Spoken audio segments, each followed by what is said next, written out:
What do timing and rhythm have to do with the nervous system? Let me show you. Welcome to Glow Within. My name's Katie Connolly. I'm a neuroaffirming somatic clinical counselor, mom to two, craniosacral therapist, and a few other things.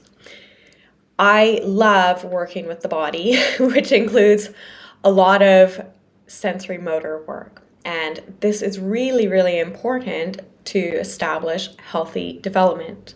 So in neurodivergent individuals, we often see some of the primitive reflexes left unintegrated.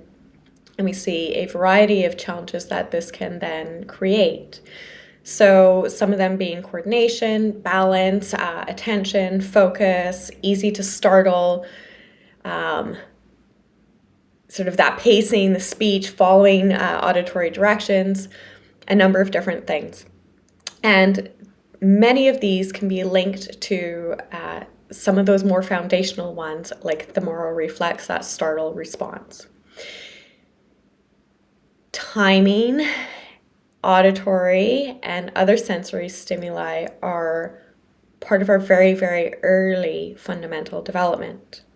So if you have a child who startles easily, struggles with transition, coordination, focus, etc., like I mentioned, peeling it back to really simple things works. It's not necessarily going to be a quick fix, but I don't believe in quick fixes. I believe that when we practice through regular periods, we're actually helping to rewire and reset our bodies, our nervous system, and the whole system. And of course, that has to be supported from internally. So this is part of those sensory motor practices. And then our outer environment, particularly as children, needs to also support that. So some other internal things could be like the food, right? So how is our food either activating the system or nourishing the system? Our environment, what are the people around us like? Are they carrying a lot of stress? For children, that can be really hard because they internalize it without context and don't know how to work through it unless we guide them.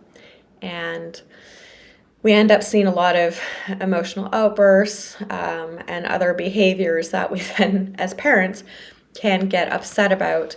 But again, if we can peel it back and support them at some of these basic fundamental levels, we can see big shifts happening. And often they can happen quite quickly, but I never say it's a quick fix. It's a long-term game. So some of the different ways that you can help support a flexible nervous system. So flexible being that we can go from being in a sympathetic or activated state to a parasympathetic, that rest, digest, connect state with ease and back and forth, which we should be doing throughout the day, right? We want that flexibility in the system. We get up in the morning, sympathetic. We have some tea and relax, which is ideal before school or work or starting our day, parasympathetic. We have a coffee, jacks up the sympathetic. I have my coffee in the morning after I meditate.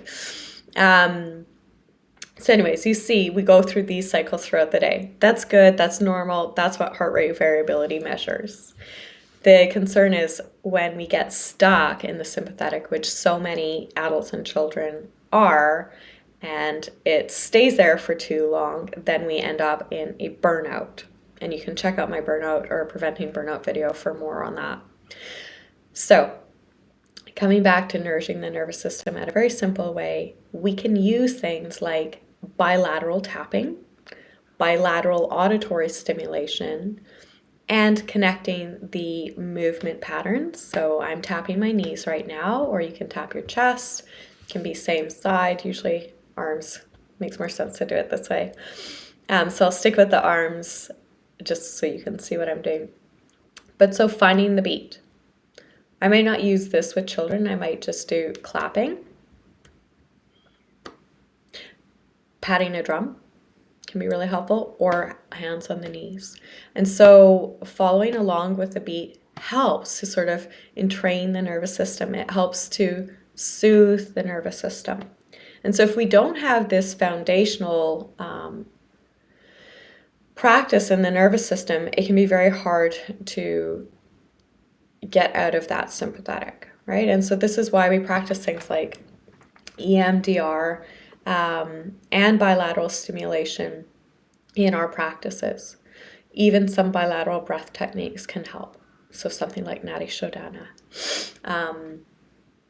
So yeah, really making sure that you have that foundation for your children. So if you have a child that struggles with transition or startles easily, like I said, the coordination, focus, try integrating just some very basic activities with music. Choose their favorite song and move to it. Maybe it's rocking from side to side, maybe it's tapping, maybe it's clapping, but helping their body to recognize the rhythm or the beat can be really, really powerful. So 3 minutes, a 3-minute song maybe when you're driving on the way to school or driving home after school, whenever you can fit it in. Really, really simple, powerful tool.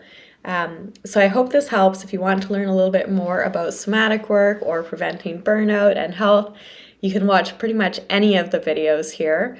But preventing burnout might be a really helpful one for you. Anyways, I will see you next time.